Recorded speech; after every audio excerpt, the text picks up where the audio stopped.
और चलिए खबरों में आगे बढ़ते हैं। कनाडा से एक बड़ी ब्रेकिंग न्यूज सामने आ रही है। खालिस्तानी कट्टरपंथियों पर कनाडा का कबूलनामा। कनाडा में बैठकर भारत में हिंसा फैला रहे हैं कट्टरपंथी, भारत के खिलाफ साजिश रच रहे हैं।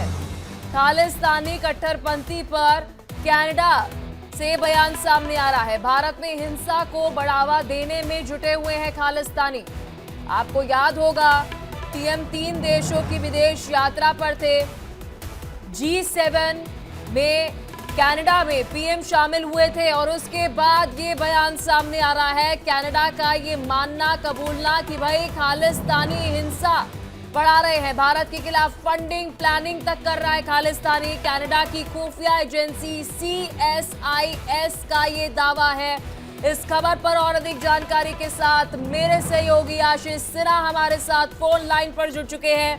आशीष, विस्तार से इस खबर पर जानकारी दीजिएगा, क्योंकि पीएम का कनाडा दौरा और उसके बाद CSIS की तरफ से ये बयान। सिक्योरिटी इंटेलिजेंस सर्विस, जिसको CSIS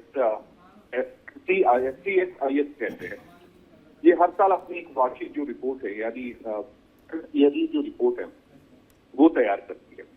इस रिपोर्ट में पहली बार कनाडा की तरफ से ये बात मानी गई है कि उन्होंने खालिस्तानी समर्थक आतंकवादियों को अपने देश में पनाह दी है।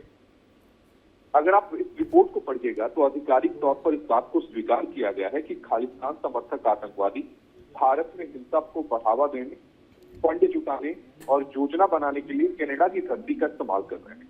इतना ही नहीं, रिपोर्ट में इस बात का भी खुलासा किया गया है कि कनाडा भारत विरोधी तत्वों के लिए सुरक्षित जो पनाहगार है वो बनता जा रहा है। हालांकि भारत सालों से कनाडा को आगाह करता रहा है कि वहां पर खालिस्तानी आतंकवादियों के अड्डे बने हुए हैं, लेकिन कनाडा ने आंखें मूंद ली हैं। आपको याद होगा जस्टिन ट्रूडो, जो इससे पहले कनाडा के प्रधानमंत्री थे, उन्होंने सारी बातों को मानने से इनकार कर दिया। लेकिन ये उन्हीं की एजेंसी है, उन्हीं की इंटेलिजेंस एजेंसी है जिसने ये रिपोर्ट जाहिर की है और जिसने इस बात को स्वीकार किया है कि हाँ, वहां पर खालिस्तानी समर्थक जो आतंकवादी हैं वो भारत में हिंसा को बढ़ावा देने के लिए, फंड जुटाने के लिए कनाडा की धरती का इस्तेमाल करते हैं। जी, लेकिन इस बीच आशीष, एक लंबे समय से भारत ने, होम मिनिस्ट्री ने ये चिंता व्यक्त की है कि खालिस्तानी इशू जो है उस पर कनाडा का सहयोग बेहद ज़्यादा ज़रूरी है, दोनों देशों की डिप्लोमेसी में, दोनों देशों की सिक्योरिटी के लिए, इंटेलिजेंस के लिए। और इस बीच CSIS की तरफ से ये बयान सामने आना, ये वैलिडेट करना कि जो लगातार भारत इस तरीके की जानकारी जो है वो दे रहा था। आने वाले समय में क्या ये कहा जा सकता है कि जो एक न्यू रिजाइम आई है कनाडा में, एक सहयोग जो है खालिस्तानी इशू को लेकर मिलते हुए नजर आएगा?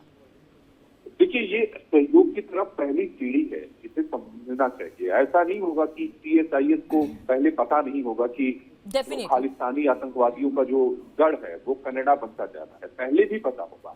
लेकिन जब रिजीम चेंज हुई, नए प्रधानमंत्री वहां पर आते हैं, उसके बाद इस रिपोर्ट में इस बात को स्वीकार किया जाता है।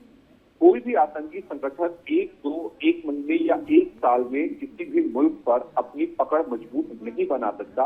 एक लंबा उसके लिए समय चाहिए, लंबी प्लानिंग चाहिए, लंबी फंडिंग चाहिए। नहीं, लेकिन आशीष, लंबा समय है कि पहले आप फ्रीडम ऑफ स्पीच का हवाला दे रहे हैं और अब आप डायरेक्टली ये अग्री कर रहे हैं, वैलिडेट कर रहे हैं और कह रहे हैं कि जी हाँ, भारत में जो हिंसा भड़काई जा रही है वो यहाँ पर कनाडा की धरती का इस्तेमाल किया जा रहा है, खालिस्तानी इस तरीके की हरकत कर रहे हैं। बहुत बड़ा हम कह सकते हैं अपडेट है। आशीष, आपने विस्तार से इस खबर पर जानकारी दी है, बहुत शुक्रिया और आप इस पर नजर बनाए रखना, आपसे अपडेट हम लेते रहेंगे।